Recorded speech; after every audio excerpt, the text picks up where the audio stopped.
تو ہمارے ساتھ ہم اپنے ناظرین کو بتاتے چلیں کہ طاہرہ رباب صاحبہ ہمارے ساتھ موجود ہوں گی اور وہ تشریف لے آئی ہیں، اور ہم انہیں طاہرہ رباب صاحبہ کو جو ہے ان کو خوش آمدید کہتے ہیں۔ جی بہت شکریہ محترمہ طاہرہ رباب صاحبہ، ہیمبرگ جرمنی سے ہیں، اور ڈاکٹر اسلم سید صاحب بون سے تشریف فرما ہے ہمارے ساتھ ہیں اور بہت گفتگو ہوں گے۔ رباب صاحب، ہم نے اس وقت جو ہے اس پر احتجاج کیا اور پوری دنیا اس پر احتجاج کر رہی ہے، اور ہم بھی اپنی پوچھتا پاکستان کی ٹیم کی جانب سے جو ہے بھرپور احتجاج کرتے ہیں کہ قرآن کی جو بے حرمتی کی گئی یا کی جا رہی ہے، اور دوبارہ سے حکومتی سرپرستی کے اندر اس پر بھی ہم آپ کا موقف لیں گے، اور اپنے دیکھنے والوں کو یہ بتاتے چلیں کہ اب سے تھوڑی دیر کے بعد پاکستان سے مفتی خلیل الرحمان صاحب بھی ہمارے ساتھ جو ہے وہ شامل ہوں گے اور اپنا جو ہے وہ اس پر موقف ضرور دیں گے۔ ڈاکٹر صاحب کی اجازت سے ہم طاہرہ رباب صاحبہ کے پاس چلتے ہیں اور ان سے پوچھتے ہیں کہ یہ جو اس کی جو بے حرمتی ہو رہی ہے آخر کیوں، اور جبکہ پوری دنیا کے اندر اس بات کو تسلیم کیا جاتا ہے کہ قرآن ایک ایسا اللہ پاک کا کلام ہے جو کہ واحد کتاب ہے جو کہ دنیا کے ہر بچہ یعنی 2 سال سے لے کے 60 سال کے بچے کے سینے میں ہے، اور اس کو کوئی بھی اللہ نے کیونکہ اس کی باقاعدہ جو ہے اس کی ذمہ داری لی ہوئی ہے اللہ پاک نے، اور یہ چیز ہم دیکھتے ہیں کہ 2 سال کا بچہ جو ہے وہ بہت ساری دنیا کے اندر بچے ایسے ہیں جو قرآن کو حفظ کر لیتے ہیں، یعنی اس کی کوئی غلطی بھی نہیں کر سکتا، اس کی اللہ کی طرف سے اجازت ہی نہیں ہے، لیکن اس کے باوجود یہ جو سلسلہ کیا جا رہا ہے، کیا یہ ایک مائنڈ سیٹ ہے، کیا ایسا سلسلہ کیا جا رہا ہے کہ مسلمانوں کو یعنی قرآن پر ایمان رکھنے والوں کو جو ہے وہ اس طرح سے جو ہے وہ ان کی تنزیل کی جا رہی ہے، تو اس کی کیا وجوہات ہیں، آپ کیا سمجھتی اس سلسلے میں محترمہ طاہرہ رباب صاحبہ؟ جی السلام علیکم ورحمۃ اللہ وبرکاتہ۔ ڈاکٹر صاحب آپ کے حضور میں سلام عرض کرتی ہوں، اور آپ کے آزاد بھائی اور تمام آپ کے معزز اور محترم سامعین کرام کو بھی۔ بہت ہی اچھا موضوع آپ نے رکھا ہے اور جس کی اس وقت میں ضرورت بھی ہے۔ آپ کا سوال یہ ہے کہ یہ کیوں بے حرمتی ہوتی ہے، ہم اس پہ بات کرنا چاہتے ہیں، تو مجھے کہنے دیجئے۔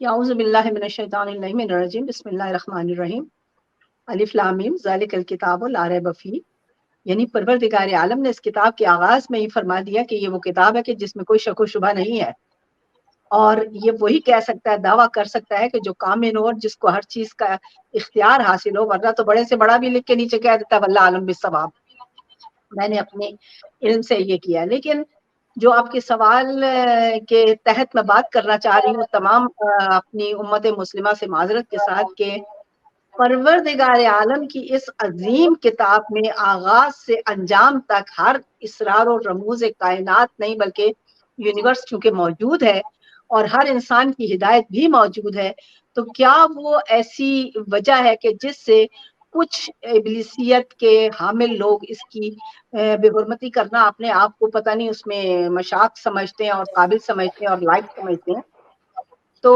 کہیں نہ کہیں تھوڑی بہت ہماری اپنی غلطی ہے کہ اس قدر عظیم کتاب کو ہم نے اس طرح پریزنٹ ہی نہیں کیا کہ جو لوگوں کی بھی عقلوں کو ایک دم سے متحیر کر سکتی، کیونکہ یہ اس کتاب کی صفت ہے، اس کتاب کی صفت ہے کہ اس میں کمال ہے، یہ جس پر جہاں شفافیت ہوگی آپ اس کا ویٹ کریں گے تو دلوں پر اثر ہوتا ہے۔ کتنے لوگ مسلمان ہو جاتے ہیں غیر مسلم، چاہے دنیا کے کسی بھی حصے سے وہ تعلق رکھتے ہیں۔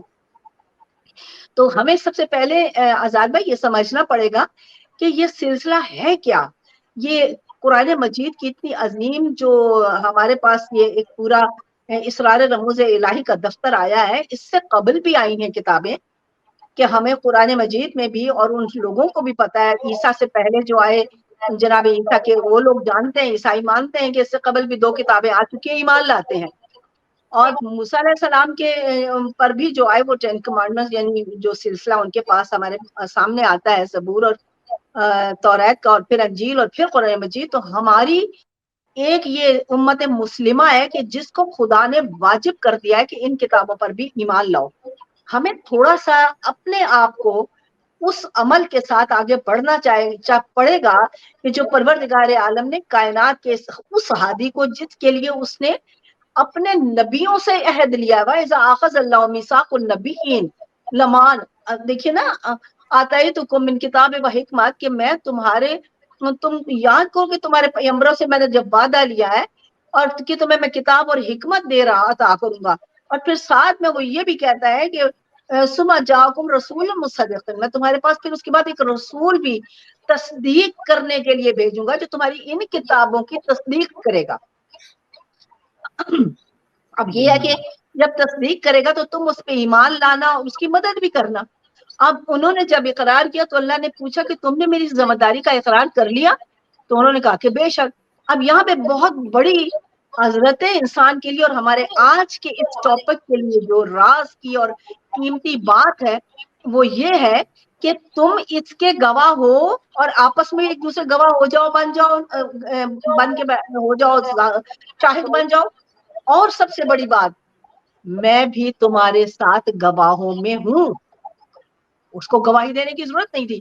اب یہ پورے کا پورا کانسیپٹ جو کائنات کو ملتا ہے یہ کوئی معمولی بات نہیں ہے. یہ ہم جو اپنے ماحول اور کلچر پہ ایکسائٹ ہوئے رہتے ہیں اور دنیا میں ہم نے اتنی حیرتیں، تو اس میں زیادتی شاید ہم سے یہ ہوئی کہ ہم خود اس قرآن مجید کی اس عظمت کو بہراوری حاصل ہی نہیں کر سکتے کہ اس کو ایسا پریزنٹ کرتے کہ دنیا حیرت اور استجاب سے وہ ہو جاتی کہ یہ کیا کتاب ہے بھائی. اس کتاب کو ہم ان کو اس طرح پریزنٹ کرتے کہ وہ اس پر قائل ہو جاتے اور وہ اس میں انٹرسٹ لیتے کہ ہم اس کو علم حاصل کریں اور اس قرآن کو دیکھیں کہ یہ کیا ہے، کیونکہ ہم نے اپنے عمل میں اس کو خود اپنایا نہیں، اس کو پریزنٹ نہیں کیا. میں روا پاجی سے پوچھنا چاہوں گا کہ اس ماڈرن دور میں جبکہ ان پوری دنیا کو جیسے ڈاکٹر صاحب نے عرض کیا کہ سویڈن جیسا ملک جو ایک مہذب کہلاتا ہے اور بالکل ایک جو ہے وہ ماڈرنائزیشن پر ہے اور ٹیکنالوجی بھی جانتا ہے، سمجھتا بھی ہے، اس کے باوجود قرآن کو جو ہے وہ ہماری مطلب یہ کہ اس کی بے حرمتی کرتے ہیں، جلاتے ہیں. وہ سمجھتے ہیں کہ جناب کہ ہم قرآن کو جلا دیں گے تو شاید دنیا سے نعوذ باللہ جو ہے قرآن ختم ہو جائے گا. اور جو ان کے جو لوگ جو ہے قرآن کو پڑھ کے اور سمجھ کے جو آج اسلام کی طرف آ رہے ہیں، تو کیا اس ٹیکنالوجی اس ماڈرن دور کے اندر یہ ممکن ہے ایسا؟ اس پہ ذرا سا روشنی ڈالیے گا اور یہ بھی بتائیے گا کہ کیا وجوہات ہے کہ ہم مسلمان اس پر عمل پیرا نہیں ہو پا رہے ہیں. مختصر بتائیے گا باجی. جی جی دیکھیے بھیا، اب یہ میں عرض مکمل کرنا چاہ رہی تھی پہلے بھی، اس سے قبل بھی. سب سے پہلے جو آپ کا سوال کہ یہ اس متمدن دنیا ماڈرن زمانے میں ایک خوف ہے، انہیں ایک خوف ہے انسان کے اندر. کیونکہ دیکھیے نا، ایک شخص مکہ سے اٹھتے ہیں، وہ پہاڑ پہ جاتے ہیں اور وہاں سے قیامت لا کے لوگوں کو اعلان کر دیتے ہیں، اور جس نے اتنے سالوں کے بعد آج تک ان کو لرزا کے رکھا ہوا، اس کے اندر کی انرجی اور طاقت بے مثال ہے. اب وہ اخلاقیات ہر چیز کو جو بہت اعلیٰ بنتے ہیں سب کو بھول جاتے ہیں اس مقام پر. اور یہ سب سے یہی بڑی بات کہ وہ بندہ جو لیتے ہیں جس کو باقاعدہ یہ مائنڈ سیٹ آپ جیسے فرما رہے ہیں، ڈاکٹر صاحب نے بھی بالکل صحیح فرمایا، تو وہ آدمی بھی ایسا لیتے ہیں جو عراقی ہے، جو عیسائی نہیں تھا یا ایکس مسلم تھا، وٹ ایور، تاکہ وہ آپ کو مسلمانوں کو جذبے کو آزمانے کی کوشش کر رہے ہیں کہ آپ کے اندر کتنی حمیت باقی ہے. لیکن میں یہاں پہ پھر وہی بات عرض کروں گی کہ کوئی بھی ان اللہ حافظ، خدا اس کی حفاظت کرنے والا خود ہے، اس کو کوئی نقصان نہیں پہنچا سکتا. ڈاکٹر صاحب والی بات یہی میں عرض کرنا چاہ رہی تھی پہلے بھی کہ ہمیں یہ جوش و جذبے اور جھوٹ موٹ، کیونکہ ہم خود اس پر عمل پیرا نہیں ہیں اور صرف ہنگامہ کرتے ہیں، یہ جہالت کا سب سے بڑا پہلو ہے. قرآن کی تعلیم ہی نہیں ہے. وہی جو میں نے ابتدا میں عرض کیا کہ وہ عہد لیرا نبیوں سے بھی، کتابوں کے بھی اس سلسلے کی تسلیم و رضا کی. اسلام نام ہے تسلیم و رضا کا. ہمیں امت مسلمہ کو خدا کی ہر بات کے سامنے جھکنا پڑے گا. جب ہم تسلیم و رضا کے عالم میں آ جائیں گے، اخلاقیات کو اپنا لیں گے، کائنات حسرت کرے گی کہ ہم اس قوم کو دیکھیں ان میں کیا چیز ہے، کس چیز نے ان کو اتنا حلیم، معتبر، مہذب اور کائنات میں ریسرچر، قابل اور عاقل بنایا ہے، جو کہ قرآن کی ریکوائرمنٹ ہے، جو ہمیں کہہ رہے ہیں میرے حبیب یہ عقل کیوں نہیں کرتے، لے آیات لقوم یتفکرون، لے آیات لقوم یعقلون. یہ تو فکر اور عقل والوں کے لیے نشانیاں، آیت کا مطلب ہوتا ہے نشانی. تو آپ بتائیے کہ جتنا غدر مچا ہوا ہے اس وقت نام اسلام پہ ہمارے خصوصاً ملک میں، اس کا کہیں اسلام کا شائبہ ہے نہیں ہے. میرا بیٹا گیا ہوا تھا ایران, اس سے آ کے کسی نے انٹرویو کیا, اس نے کہا کہ میں نے دیکھا ہے کہ وہ ایران والے جو ہے وہ اسلام پہ چلتے ہیں, وہاں پہ محبت ہے, اخلاق ہے, عزت نفس کی تکریم ہے. کاش کہ ہمارے پاکستان میں یہ آ جائے. وہاں پہ اسلام ہے, پاکستان میں وہ بچہ یہاں پلا بڑا ہے, وہ کہتا افسوس یہ ہے کہ پاکستان میں اسلام نہیں ہے. میں وہاں رہ کے آیا ہوں اتنا عرصہ, اور یہاں بھی میں نے جا کے دو مہینے گزارے ہیں. تو یہ بات, یہ ہم نے کائنات کو منوانا ہے کہ ہم مسلمان ہیں اپنے عمل سے. جب ہم اپنے عمل سے منائیں گے تو تب ہمارے کردار کو دیکھ کر دنیا حیرت سے کھینچی چلی جائے گی اور اس کتاب کی اٹھا کے احترام کرے گی.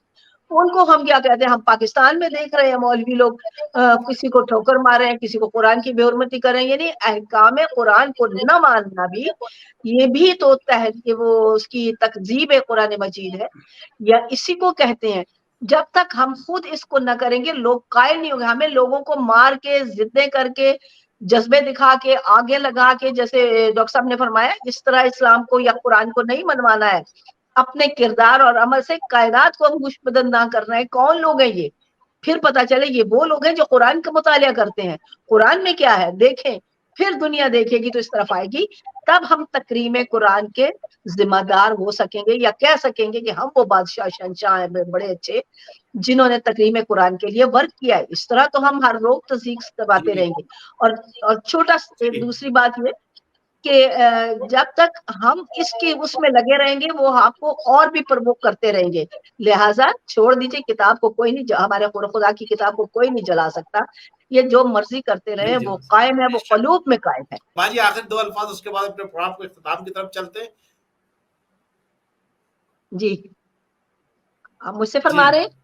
جی جی بس میں کہتا ہوں 2 جی ہاں, آخری الفاظ, وہ بعد پھر انشاءاللہ اس پروگرام کو دراصل یہی دیکھنا چاہتے ہیں کہ ہم لوگوں کے جذبے کتنے ہیں. تو بس وہ جو ڈاکٹر صاحب نے فرمایا کہ ہمیں اپنے اندر حلمت, اخلاق اور یہ سلسلہ وہ اتنی شدت سے پیدا کرنا پڑے گا کہ یہ شکست کھا جائیں. یہ ڈرے ہوئے, وہی بات آپ کی والی, خوف ہے اس کی طاقت سے, لیکن جلانے سے اس کی طاقت ختم نہیں ہو پا رہی ہے. وہ اور زیادہ, جیسے ڈاکٹر صاحب فرما رہے ہیں, لوگ اس میں اٹریکٹ ہوتے ہیں کہ دیکھیں. لیکن ہمیں اس چیز پہ کوئی بھی فکر کرنے کی ضرورت نہیں ہے, کیونکہ جو مالک ہے اس کتاب کا, جیسے میں نے شروع میں آغاز میں عرض کیا تھا کہ وہ جب عہد لیتا تو کہتا ہے کہ تم کو میں کتاب اور علم دوں گا. یعنی اس میں علم ہے, ایک میں نہیں. آج تک ہم نے نہیں دیکھا کسی نے زبور, انجیل یا توریت کو جلایا ہو. یہ اسی کو کیوں جلا رہے ہیں؟ ان میں مختصر میسج, کیونکہ ہم لوگ اس کو ایکسپٹ کر رہے ہیں, ہم نے اس کا انکار نہیں کیا. تو ان میں مدبر کون ہے؟ وہ جو خدا کی ساری کتابوں کو تسلیم کر رہا ہے, یا وہ جس کو پتہ ہی نہیں, شعور ہی نہیں ہے, اور وہ کتابوں کو جلا کے اپنے اخلاقیات کی پستی کا ہمیں ثبوت دے رہا ہے؟ وہ اپنے آپ کو ظاہر کر رہے ہیں. لہٰذا امت مسلمہ کو بڑا اچھا اس لڑکے نے کیا جس نے وہاں جا کے بازار میں وہ قرآن کی تلاوت کرنی شروع کر دی. وہ پڑھتا رہا, وہ دلوں پہ اثر کرتا رہا. یعنی کہ وہ چاہ رہے تھے کہ یہ پربوں کو اپنا آپ جلائیں, ماریں, قتل و غارت, توڑ پھوڑ کریں. جو انہوں نے چاہا تھا وہ نہیں ہوا, اور یہ ہم کو اصول اپنانا پڑے گا. ہمیں کوئی بھی ری ایکشن کرنے کی ضرورت نہیں ہے. اس کا حافظ خود, اس کا مالک خدا ہے. ان اللہ حافظون. یاد ہوگا جب ابراہا نے کعبے پہ حملہ کیا تھا تو جناب عبد المطلب گئے, انہوں نے کہا کہ میرے اونٹ اور بھیڑ بکریاں اٹھا لائے ہیں تیرے لوگ.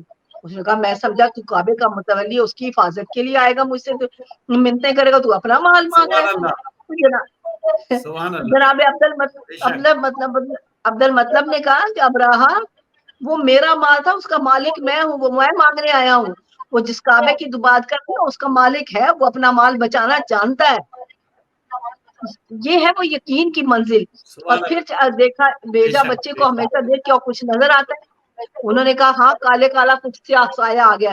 تو بس عبد المطلب وہ خدا کے بندے تھے, ابراہیم تک سلام ہے, ان کی نسل ساری کو درود و سلام ہے. یہ ہماری غلطیاں, ہم کبھی کچھ کہتے پھرتے ہیں, کبھی کچھ کہتے پھرتے ہیں, فلانا مسلمان تھا, فلانا نہیں تھا. ہم نے اپنے آپ کو بانٹ دیا. اتنی عظیم کتاب میں سے اسرار رموز الہی کو نکالیے. حضرت علی یہی فرماتے گئے, ہمارے سینے میں علوم الہی اور اسرار ربانی تھے, کسی کو اہل ہی نہ پایا کہ دے کر جاتے. اس اہلیت کو پانا ہے ہم کو. بے شک, بے شک, بہت شکریہ.